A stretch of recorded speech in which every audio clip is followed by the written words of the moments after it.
नमस्कार विद्यार्थी मित्रांनो, MTS ऑनलाईन अकॅडमीमध्ये आपलं स्वागत आहे। आज आपण पोलीस भरतीची तयारी कशी करावी या विषयावर चर्चा करणार आहोत। आता पोलीस भरतीची तयारी करत असताना मुख्य 4 भाग होतात। एक सामान्य ज्ञान, दुसरा मराठी, तिसरा अंकगणित आणि चौथा बुद्धिमत्ता।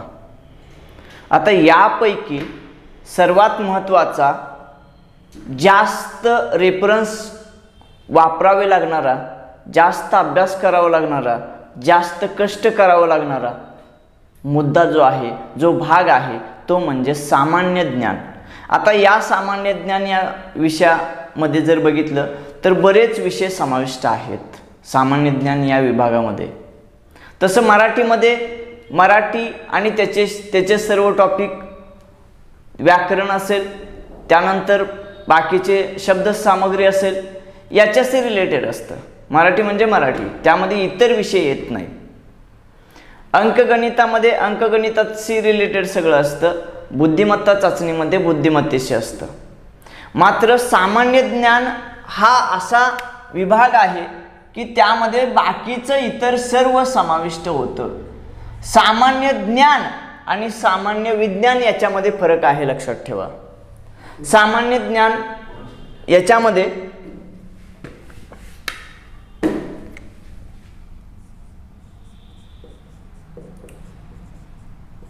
सामान्य ज्ञान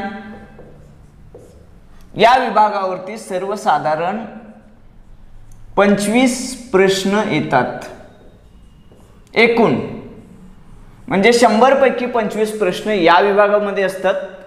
पण हा विभाग एकच विषय नाही, याच्यामध्ये अनेक विषयांचा समावेश आहे। म्हणजे इतिहास आहे, भूगोल आहे, राज्यशास्त्र आहे, अर्थशास्त्र आहे, सामान्य विज्ञान आहे, त्यानंतर दिनविशेष त्यामध्ये येतात, पुस्तक व लेखक येतात, पोलीस दलाशी संबंधित माहिती येते, ज्या जिल्ह्यामधील तुम्ही अर्ज भरलेला आहे त्या जिल्ह्याची विशेष माहिती विचारली जाते आणि या सर्वांचं एकत्रीकरण या सामान्य ज्ञान या विभागामध्ये असतं। आणि सामान्य ज्ञान म्हणजे जी साधी माहिती तुम्हाला पाहिजे असं असणारं ज्ञान, त्याच्याशी रिलेटेड सुद्धा आपल्याला प्रश्न विचारले जातात। म्हणजेच काय, समाधी स्थळ असेल, किरकोळ साधी गोष्ट, एखादं सर्वात मोठं पूल कोणत्या ठिकाणी आहे, सामान्य ज्ञानशी रिलेटेड येतं।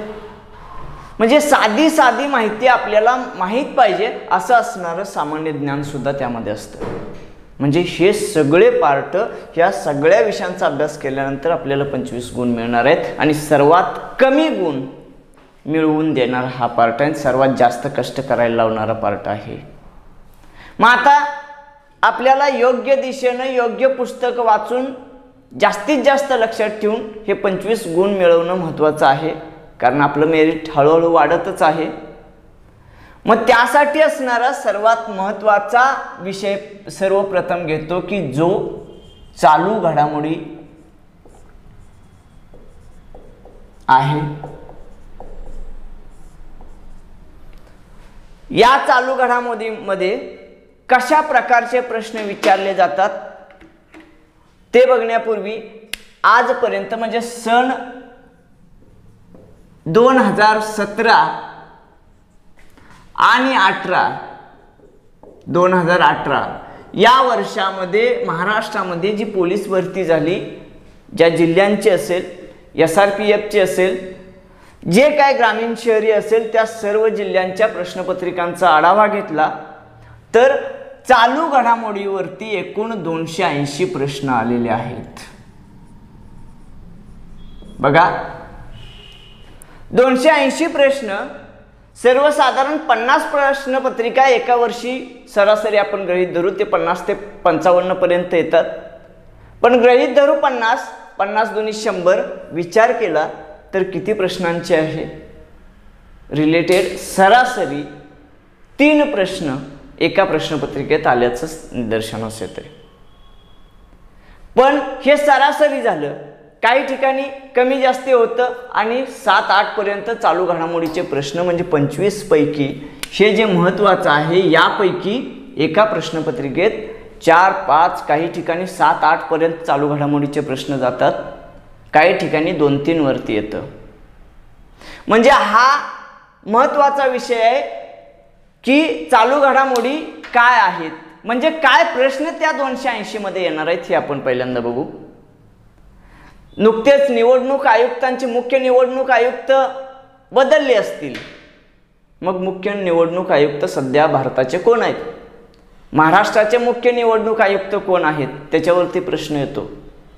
अजून काय, एखाद्या उच्च पदस्थांची नियुक्ती झाली असेल त्यांच्यावरती प्रश्न येतो की महाराष्ट्राचे मुख्य सचिव कोण आहेत, महाराष्ट्राचे पोलीस महासंचालक कोण आहेत, म्हणजे किंवा नुकतेच महाराष्ट्राचे मुख्यमंत्री पदाची निवडणूक झाली असेल, मुख्यमंत्री निवडले गेले असतील, ते कितवे मुख्यमंत्री आहेत, पदानुसार कितवे आहेत, किंवा व्यक्ती म्हणून कितवे मुख्यमंत्री आहेत. काही वेळेला असाही प्रश्न आला आहे की मुख्यमंत्र्यांचं पूर्ण नाव काय आहे, किंवा गृहमंत्र्यांचं पूर्ण नाव काय आहे.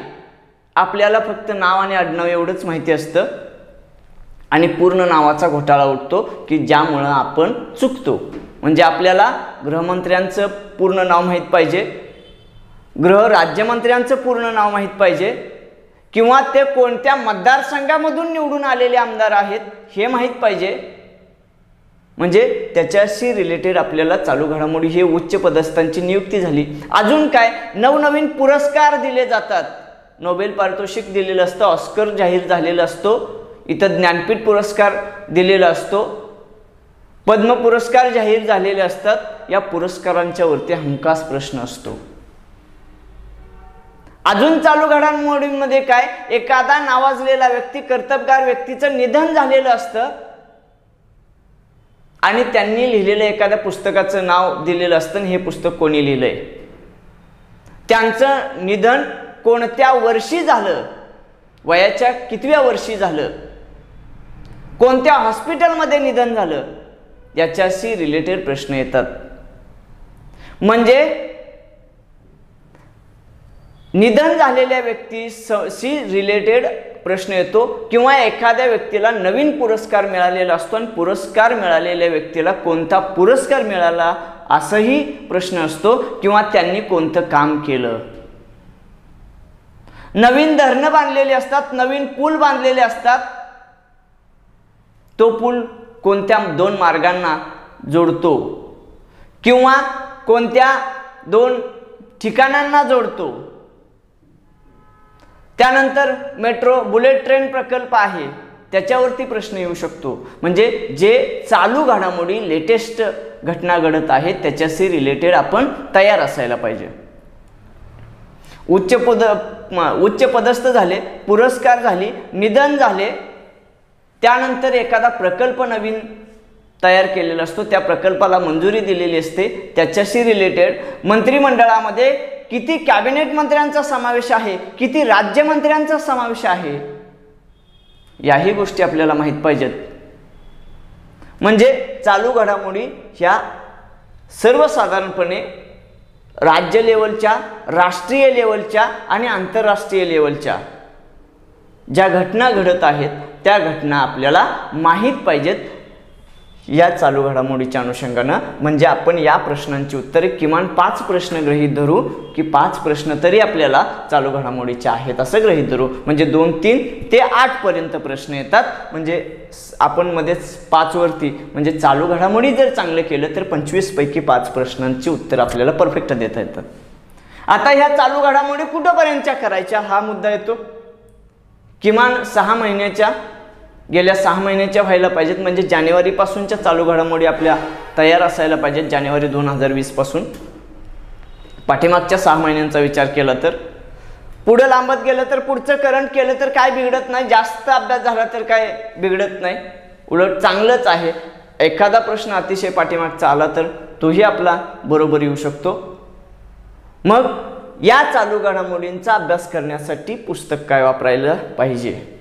एक सर्वसाधारण पुस्तकं आपण वाचायलाच पाहिजेत, पण पुस्तकं वाचण्यापूर्वी दररोजचं बातम्या ऐकणं आणि वर्तमानपत्र वाचणं हे जास्त महत्त्वाचं आहे. कारण दररोजची बातमी दररोज वाचली की जितकं जास्त लक्षात राहतं तितकं एका वेळी पुस्तक वाचल्यानंतर लक्षात राहत नाही. पुस्तकं वाचावीत, पण कधी?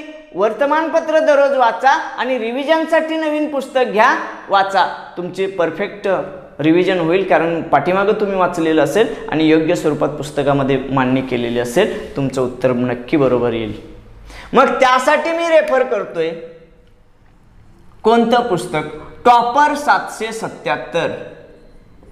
हे इद्रिस पठाण सरांचं पुस्तक आहे.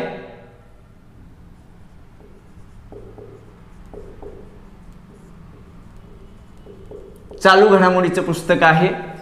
किमान मागील म्हणजे 6 महिन्याचा विचार केला तर 2 ते 3 आवृत्त्या आपल्या सोबत असाव्यात आणि त्याचे परफेक्ट तयार केली तर चालू घडामोडीचं काहीही तुम्हाला मागं राहणार नाही. ते परफेक्ट तयारी होईल आणि उत्तरं देता येतील. याच्यासोबत थोडंफार अजून काय वेगळं पाहिजे का? मग लक्षवेध आपण वाचू शकता. हेही शॉर्ट बट स्वीट. ही 2 पुस्तकं चालू घडामोडीची चांगली वाचली तर नक्की चालू घडामोडीचा एकही मार्क जाणार नाही, पण ते चांगली वाचून परफेक्ट तयारी करणं गरजेचं आहे. आता या चालू घडामोडीनंतरचा दुसरा विषय आपण घेऊ, तो म्हणजे इतिहास. आता इतिहासामध्ये काय आहे बघा. इतिहास या विषयामध्ये मी मुळातच 3 विभाग करतो. मध्ययुगीन भारताचा इतिहास, आधुनिक भारताचा इतिहास आणि त्यानंतर समाज सुधारक. 3 भाग करतो. प्राचीन भारताच्या इतिहासावरती सर्वसाधारणपणे प्रश्न नाहीत आलेले, एखादाच आहे, पण तो मध्ययुगीनमध्ये समाविष्ट करतो. मध्ययुगीनवरती प्रश्नांची संख्या जी आहे ती 90 प्रश्न विचारलेले आहेत. गेल्या 2017 आणि 2018च्या भरतीमध्ये सगळे प्रश्नपत्रिका मिळून. आधुनिकवरती 152 प्रश्न विचारले गेले आहेत आणि समाज सुधारकांच्या वरती 93 प्रश्न विचारले गेले आहेत. म्हणजे प्रश्नांची एकूण संख्या 335 झाली. हे इतिहासावरती प्रश्न विचारले. मग मला सांगा, पोलीस भरतीला मध्ययुगीन इतिहास विचारायची काही गरज आहे का हो? बघितलं तर आपल्याला कॉन्स्टेबल व्हायचं आहे आणि एवढं पाठीमागचं मध्ययुगीन इतिहास एवढा डीपमध्ये विचारणं का गरजेचं आहे? गरजेचं नाही, ठीक आहे, पण तुम्हाला एवढं तरी माहीत पाहिजे, छत्रपती शिवाजी महाराजांचा इतिहास माहीत पाहिजे, त्यांचं अष्टप्रधान मंडळ माहीत पाहिजे. अगदीच पाठीमागं आपण गेलो, मध्ययुगीनमध्ये नाही, मध्ययुगीनच्या पाठीमागं गेलो तर आमच्या हडप्पा संस्कृती तरी माहीत पाहिजे, मोहेंजोदडो माहीत पाहिजे. आणि हे जास्त डीपमधली पुस्तकं वाचायची गरज नाही. सर्वात महत्त्वाचं 7वीचं पुस्तक हे मध्ययुगीन भारताचं, 6वीचं पुस्तक हे प्राचीन भारताचा इतिहास असणारं आणि 8वीचं पुस्तक हे आधुनिक भारताचा इतिहास असणार आहे. म्हणजे 6वी, 7वी, 8वी मध्ययुगीनवर प्राचीनवरती जास्त प्रश्न नाहीत. मग 6वी जरी समजा तुम्ही सोडून दिला तरी 7वी आणि 8वीचं इतिहासाचं पुस्तक जर वाचलं तरीही मध्ययुगीन भारताच्या आणि आधुनिकच्या सर्वच्या सर्व तुमच्या प्रश्नांची तयारी होते. हे आम्हाला माहीतच नसतं. आम्ही काय मोठी मोठी पुस्तकं वाचायची, मोठी वाचायलाच पाहिजेत, काय हरकत नाही, पण आपण हे ग्रॅज्युएशन पर्यंत पोहोचलोय, 12वी नंतर पुढे गेलोय म्हटल्यानंतर आपल्याला हे वाचलं नाही का आम्ही पास होऊनच आलोय. आलाय पण परीक्षार्थी म्हणून कसं तरी आपलं ढकलगाडी करत आपण आलेलो आहे. जरी तुम्ही जास्त टक्केवारीने 80-90% जरी पास झाला असला तर त्यावेळी परीक्षा झाल्यानंतर तो इतिहास विसरला आणि पुढे निघाला. पेपर संपला की त्याचा विषय संपवून दिलाय, समजून घेऊन वाचलेलं नाही, ते आता परत वाचावं लागेल. म्हणजे किमान 7वी आणि 8वीचं इतिहासाचं पुस्तक वाचलं तर ह्या प्रश्नांची तयारी होते. आता त्यामध्ये समाज सुधारक पण आहेतच हो. समाज सुधारकांसाठी महाराष्ट्राचा इतिहास जुनं जे 11वीचं पुस्तक आहे त्यामध्ये समाज सुधारक जास्त दिलेत, यामध्ये सुद्धा दिलेले आहेत. आधुनिक भारताचं जे 8वीच्या पुस्तकामध्ये सुद्धा समाज सुधारकांची थोडी माहिती आहे. म्हणजे 7वी 8वी आणि 11वीचं जुनं महाराष्ट्राचा इतिहास असणारं पुस्तक ही 3 वाचली तर इतिहासाचा एकही प्रश्न तुमचा चुकणार नाही. म्हणजे मोठमोठी पुस्तकं वाचण्यापेक्षा ही छोटी छोटी पुस्तकं, म्हणजे 7वीच्या पोराला जसं समजेल, जास्त आकलन होईल अशा भाषेत असताना आपण एकदा वाचलं की लगेच लक्षात राहतंय. म्हणून ही बेसिकची पुस्तकं वाचणं गरजेचं आहे. एवढ्या प्रश्नांची तयारी, म्हणजे हे सर्वसाधारण 335 प्रश्न आहेत. ॲव्हरेज जर काढलं तर 100 प्रश्नपत्रिका, एका प्रश्नपत्रिकेमध्ये किमान 4-5 प्रश्न येतात. 3.5 ते 4 प्रश्न. काही प्रश्नपत्रिकांमध्ये 6 वरती जाईल, काही प्रश्नपत्रिकामध्ये 3 वरतीच राहील, काय हरकत नाही. जे काही येतील 4-5 प्रश्न इतिहासाचे आपले परफेक्ट बरोबर आले पाहिजेत. मग यासाठी आपण वापरणार काय? 7वी 8वी आणि 11वीचं पुस्तक, इतिहासाची पुस्तकं, हे इतिहास विषय म्हणले इतिहासच बरं का, ही बेसिक 100% वाचली पाहिजेत. आता सर्वसाधारणपणे आम्ही पोलीस भरती तर करायला लागलो, एवढं कशाला वाचायला पाहिजे? आता मोठमोठी पुस्तकं वाचलं तर चांगलीच गोष्ट आहे. ठोकळा एखादा वाचावा लागणार, ठोकळा पण सगळ्यांच्यावरती कोणता ठोकळा वाचायचा तोही मी सांगणार आहे, काय प्रश्न नाही. पण लक्षात ठेवा, ही पुस्तकं वाचल्यानंतर जेवढं जास्त लक्षात राहणार आहे तितकंच ठोकळा वाचल्यानंतर लक्षात राहणार नाही. आणि या पुस्तकांमध्ये जेवढं डिटेल्स दिले तेवढं ठोकळ्यामध्ये नाही, त्याच्या नोट्स शॉर्टमध्ये दिलेले असणार आहेत. म्हणजे आपल्याला जास्त लक्षात राहिलं पाहिजे, या 25 पैकी जास्त गुण मिळाले पाहिजेत, तर मग हे वाचा. हे वाचलंच पाहिजे, म्हणजे जास्ती लक्षात राहून जास्तीत जास्त गुण मिळवता येतील. ठोकळा त्यानंतर वाचा, काय हरकत नाही. म्हणजे एकनाथ पाटलांचा ठोकळा तुम्ही वाचू शकता, चांगला आहे तो, ठीक आहे. म्हणजे आपण सर्वांच्या वरती शेवटी एकनाथ तात्यांचा ठोकळा म्हणू शकतो, किंवा तुम्हाला जो आवडेल तो एकनाथ पाटील ठोकळा सर्व विषयांसाठी ठोकळा वाचावा. आता समजा तुम्हाला हे नको असलं, कुणाचाही एखादा ठोकळा वाचा, बेसिक असणारा असो किंवा सर्व माहिती एकत्रित केलेला असेल, कोणताही एखादा तुम्हाला जर वाटला एखाद्या वेगळ्या प्रकाशनाचा वाचू शकता, पण एक ठोकळा वाचा, कुठला तरी एक वाचा, पण वाचा, त्यामध्ये चुका कमी असावेत ह्याची काळजी फक्त घ्या, बस. त्यानंतरचा विषय जो आहे तो म्हणजे भूगोल. आता या भूगोल या विषयामध्ये काय काय विचारलंय, किती विचारलंय बघूया. भूगोल भूगोल या विषयाचा विचार केला तर हे 4 भागामध्ये आपण विभागूया.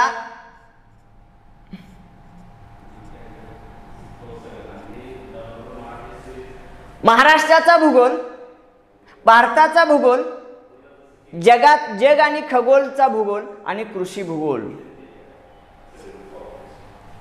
महाराष्ट्र,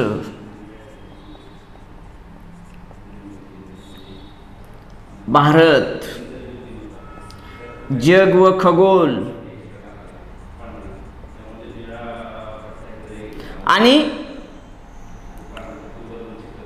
कृषी भूगोल, शेतीशी रिलेटेड असणारा भूगोल, कृषी भूगोल.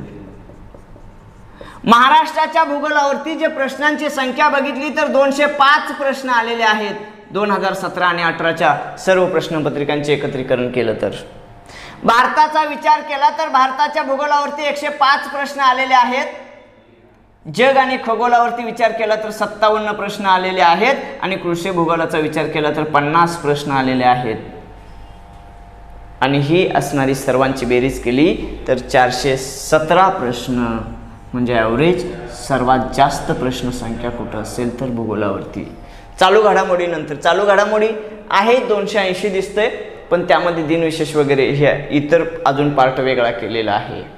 म्हणजे सर्वात जास्त भूगोलाचा आहे 417 प्रश्नांची संख्या. मग यामध्ये कोणते प्रश्न येतात? महाराष्ट्रावरती भूगोलाचा विचार केला तर महाराष्ट्रातील नदी प्रणालीवरती प्रश्न आहेत, प्राकृतिक भूगोलावरती प्रश्न आहेत. म्हणजे कोणता? प्राकृतिक भूगोलाचा विचार केला तर महाराष्ट्राचा सर्वात मोठा प्राकृतिक विभाग कोणता? महाराष्ट्राचे प्राकृतिक विभाग किती आहेत? प्रशासकीय विभाग किती आहेत? प्रादेशिक विभाग किती आहेत?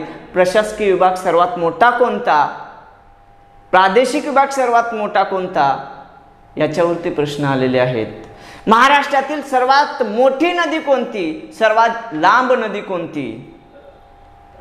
दक्षिणेकडून वाहणारी सर्वाधिक पाणलोट क्षेत्र असणारी नदी कोणती? त्याच्यावरती प्रश्न आलेला आहे. महाराष्ट्र पठाराची लांबी रुंदी किती आहे? महाराष्ट्राची पूर्व पश्चिम लांबी किती आहे? महाराष्ट्राची दक्षिणोत्तर लांबी किती आहे? अशा प्रकारचे प्रश्न या महाराष्ट्रामध्ये पडलेले आहेत. त्यानंतर काय?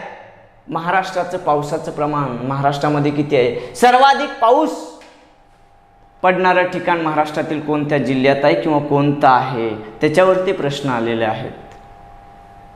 भारताचं तसंच आहे. भारतातील सर्वात जास्त सागर किनारा लाभलेलं राज्य कोणतं? भारताचं सर्वात दक्षिणेकडील टोक कोणतं? भारतामध्ये असणारं उत्तरेकडचं सर्वात उत्तरेकडचं टोक कोणतं? भारताची पूर्व पश्चिम लांबी किती आहे? भारताची दक्षिणोत्तर लांबी किती आहे? केरळच्या किनारपट्टीच्या किनारी मैदानी प्रदेशाला कोणत्या नावानं संबोधलं जातं? म्हणजे हे भारताच्या भूगोलावरती असे प्रश्न असतात. जग आणि खगोलाचा विचार केला तर भारतातून कर्कवृत्त हे किती राज्यातून जातं? खगोलाचा भाग आहे. त्यानंतर पृथ्वीवर सूर्यकिरण पोहोचण्यासाठी सूर्यापासून निघालेली किरणं प्रकाश किरणं पोहोचण्यासाठी किती मिनिटे लागतात किंवा किती वेळ लागतो? त्यानंतर खगोलाचा विचार केला तर लघुग्रह पट्टा कोणत्या दोन ग्रहांच्या दरम्यान आहे? अशावरती प्रश्न आहे. सर्वाधिक गर्ता कोणत्या महासागरात आहेत? गर्तांची संख्या किती आहे सर्व महासागरामध्ये मिळून? यावरती प्रश्न आहे. जगातली सर्वात मोठी नदी कोणत्या खंडातून वाहते? जगातील सर्वात लांब नदी कोणत्या खंडातून वाहते? याच्यावरती प्रश्न आहेत. सर्वात जास्त क्षेत्रफळानं मोठा असणारा देश कोणता आणि क्षेत्रफळानं सर्वात मोठा असणारा खंड कोणता? याच्यावरती प्रश्न पडलेले आहेत. ही जग आणि खगोलाशी रिलेटेड. कृषी भूगोलावरती कोणते? गहू या पिकाची खालीलपैकी कोणती जात आहे? कल्याण सोना ही कोणत्या पिकाची जात आहे? अर्गट हा रोग कोणत्या पिकावरती पडतो? याच्यावरती प्रश्न शेतीशी रिलेटेड. हवामान म्हणजे पावसाचं प्रमाण महाराष्ट्रात काय आहे? भारतातल्या एखाद्या ठिकाणी पाऊस किती प्रमाणात पडतो? सर्वात जास्त जगातला पाऊस पडणारं ठिकाण कोणतं? हे कृषी भूगोलाशी रिलेटेड असणारे प्रश्न आहेत. मग हे प्रश्न येतात कुठून? हा महत्त्वाचा मुद्दा बेसिक मधून. आणि त्यासाठी माझं स्वतःचं पुस्तक आहे भूगोलचं. त्यावरती सर्वात जास्त हे जे आहेत हे सर्व प्रश्नांची उत्तरं तुम्हाला नक्की मिळतील. कारण NCERT आणि बेसिकवरती आधारित माझं पुस्तक आहे अजित सलगर.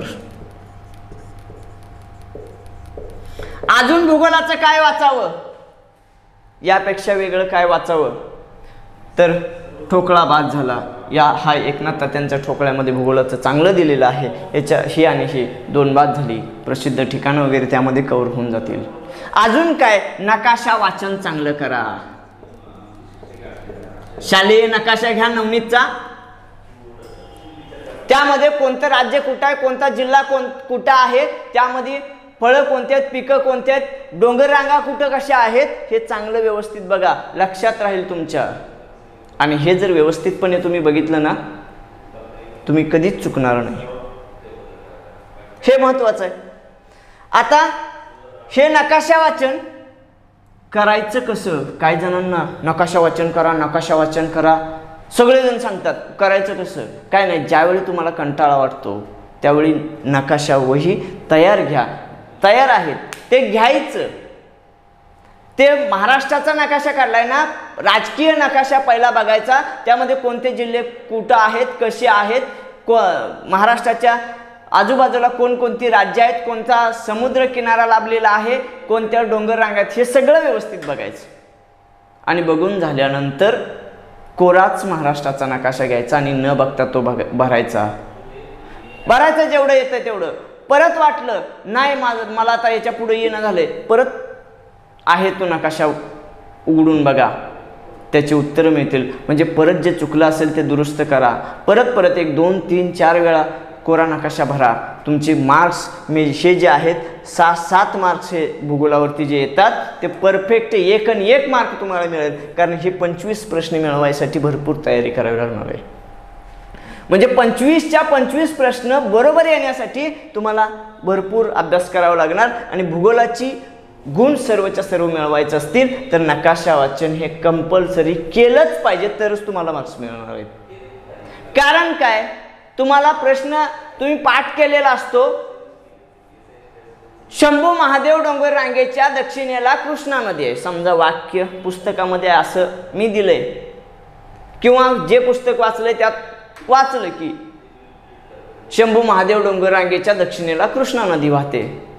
प्रश्न काय आला, उलटा आला, कृष्णा नदीच्या उत्तरेला कोणती डोंगर रांग आहे. करणार काय, पाठ करून वाचून हे होत नाही. मग ते जर नकाशामध्ये बघितलं असेल तर वरती उत्तरेला शंभू महादेव डोंगर रांग होती आणि त्याच्यात दक्षिणेला खालच्या बाजूला कृष्णा होती. मग नकाशाची दिशा माहीत असतात लगेच आपल्याला कळतं की ह्याच्या उत्तरेला हे आहे. म्हणजे नकाशा वाचन हे परफेक्ट केलंच पाहिजे, तर भूगोलचे सर्वच्या सर्व मार्क्स मिळतील.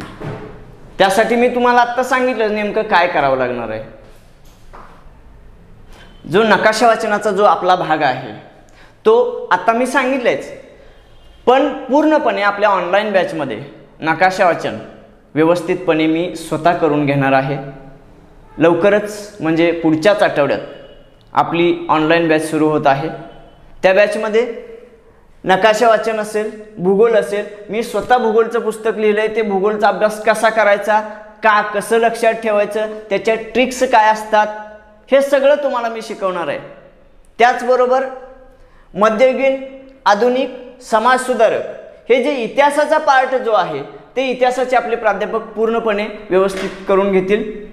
हे इतिहासाचा पार्ट क्लिअर. आणि हे 7वी 8वी 11वी हे तुम्हाला वाचायला लावणारच, पण त्याच्यामधलं काय सारांश पाहिजे ते आम्ही स्वतः तुम्हाला वेगवेगळ्या ट्रिक्सनं, शॉर्टकटनं तुम्हाला देणार आहोतच.